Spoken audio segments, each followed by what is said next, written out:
안녕하세요. 스프라 벽난로 채들입니다.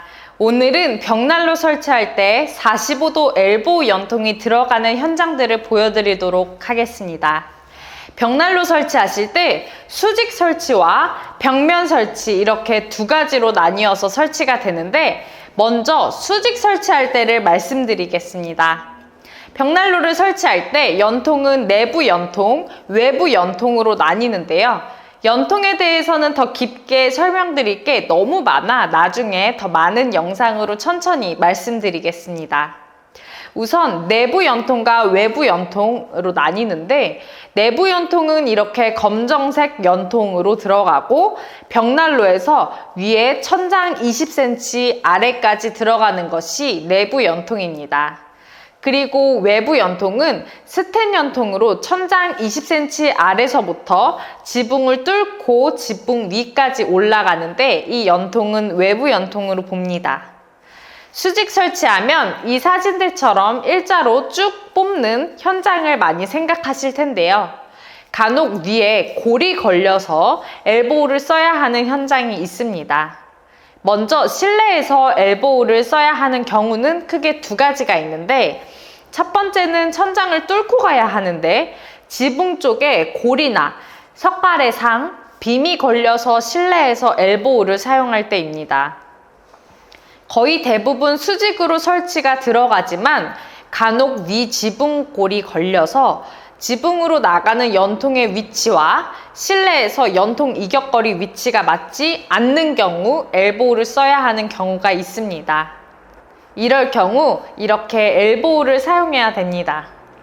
살짝만 엘보우가 꺾어지는 경우라 상관이 없으신 분들도 계시는데 만약 외관상 꺾이는 것 말고 수직을 굉장히 중요시 하시는 분이라면 벽난로 설치 전에 꼭 현장 상황과 영업사원과 상의하시는 게 가장 좋습니다. 그리고 두 번째 경우로는 지붕 위에 굴뚝을 이미 설치해놔서 연통 이격거리와 굴뚝 위치가 안 맞을 때 엘보우를 사용하셔야 합니다. 위 경우는 생각보다 거리가 많이 차이나는 경우도 많아서 엘보우 쓰임이 길게 들어가는 경우가 많습니다. 이 경우는 생각보다 많이 생기는 상황이라서 꼭 설계 시에 벽난로 업체와 상의하시는 게 가장 좋습니다. 이격거리에 맞춰서 굴뚝을 설치하시는 게 이렇게 엘보우를 사용하지 않고 수직으로 연통이 곧게 잘 설치가 됩니다. 자, 그럼 실내에서 엘보우를 써야 하는 현장을 보셨으니 이번에는 외부 연통으로 엘보우 쓰이는 현장을 보여드릴게요. 외부 연통은 지붕 안에서 꺾일 때와 지붕 밖 처마에서 꺾일 때가 있습니다. 지붕 안에서 꺾일 때는 좀 드문 경우인데요. 신축 시 굴뚝 부분, 즉 연통이 나가야 되는 위치와 연통 이격거리 부분이 안 맞을 때 이렇게 지붕 안쪽에서 엘보우를 써서 들어갑니다.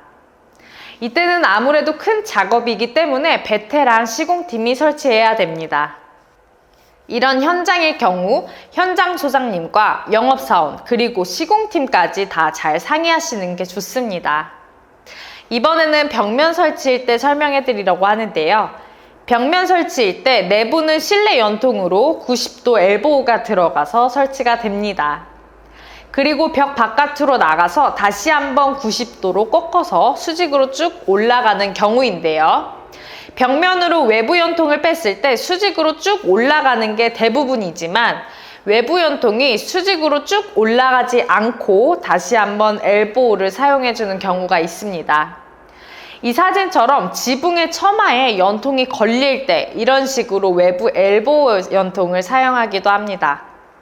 이 외부 연통이 굉장히 무겁고 견고하기 때문에 좋은 연통으로 견고하게 잘 설치를 해야 합니다.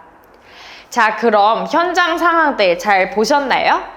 저희 스프라 벽난로는 미국산 연통을 사용하고 모든 시공팀이 본사 시공팀으로 전부 11년차 이상 베테랑 시공팀으로 구성되어 있습니다. 연통과 설치 부분 관련해서는 앞으로도 더 많은 영상으로 보여드리겠습니다. 감사합니다.